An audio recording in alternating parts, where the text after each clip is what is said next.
Le baobab est le symbole représentatif par excellence du personnage de l'âge Amarasuma.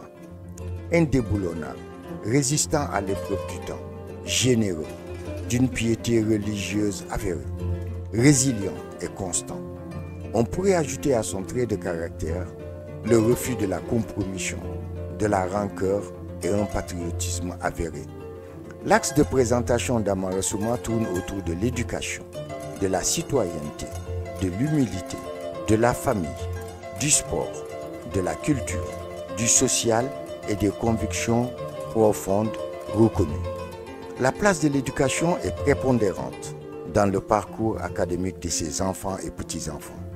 Il a apporté un soutien sans faille à tout étudiant guinéen scolarisé à l'UCAD au Sénégal et même aux enfants de ses détracteurs et adversaires politiques. Il savait faire la part des choses et aimait souvent dire qu'il y a un temps pour soi, un temps pour la politique et un autre pour la Guinée et les Guinéens. C'est ainsi que bon nombre d'entre eux ont occupé de hautes fonctions au Sénégal et dans les différents gouvernements de la Guinée depuis l'avènement de la Deuxième République. Son parcours sportif plaide également pour lui, qui est à la base de la création de l'Étoile de Guinée en 1930, qui fusionna avec l'Aigle Noir pour devenir le Racing Club de Conakry, premier club guinéen à remporter la Coupe de l'Afrique occidentale française en 1948. Sur le plan associatif et culturel, il fonda le Cercle indigène en 1937,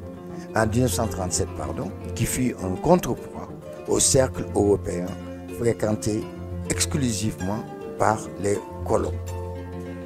Il mit en place également l'Union de la Basse-Guinée à la même période, à l'instar de celles influées au Fouta Djallon, en Haute-Guinée et en forêt.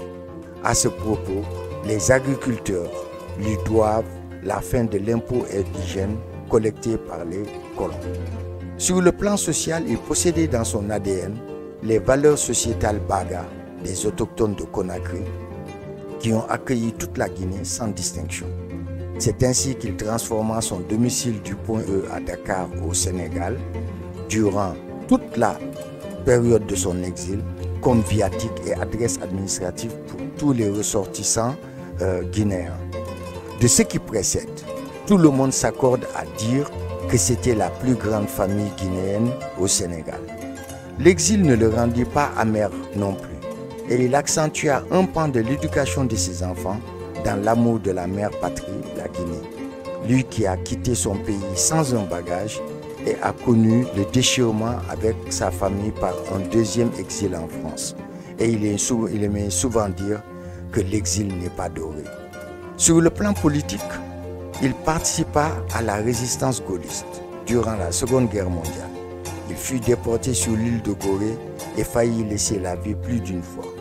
Après l'exécution des premiers condamnés à mort, il fut sauvé par le débarquement des forces américaines en Afrique du Nord le 8 novembre 1942 et la prise du pouvoir par les généraux Henri Giraud et Charles de Gaulle en Afrique noire. Il fut le premier secrétaire guinéen du PDG, créé en 1947 après le départ du Soudanais Madera Keïta, avant de passer la main à Sékou Touré. Il devint conseiller général de Conakry et vice-président de l'Assemblée territoriale de Guinée, dont Marc Allégré était président lors des élections du 15 décembre 1946. Il participa à la création du Bloc africain de Guinée BAG avec Barry Diawandou en septembre 1956, après les manifestations qui ensanglantèrent Conakry et le divorce avec le PDG. Sur le plan professionnel, il travailla à la BAO jusqu'à la retraite. Malgré les possibilités qui lui étaient offertes par sa progéniture, il n'a jamais voulu cautionner le fait que c'est la France qui le prenait à charge après qu'il lui ait été traité de laquais de l'impérialisme.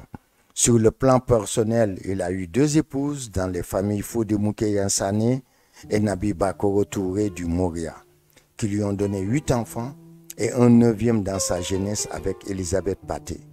Il a eu la douleur de perdre des enfants en bas âge, dont 2 fois des jumeaux. Dans son testament, écrit depuis la France, il avait formulé le vœu d'être inhumé au Sénégal, qui était devenu son pays d'adoption. Contrairement à ses nombreux compagnons d'infortune, il a eu la chance de finir ses jours dans son pays, où il repose en paix après des décennies d'exil dans son village de Capo. C'est ce destin guinéen qui résume sa vie.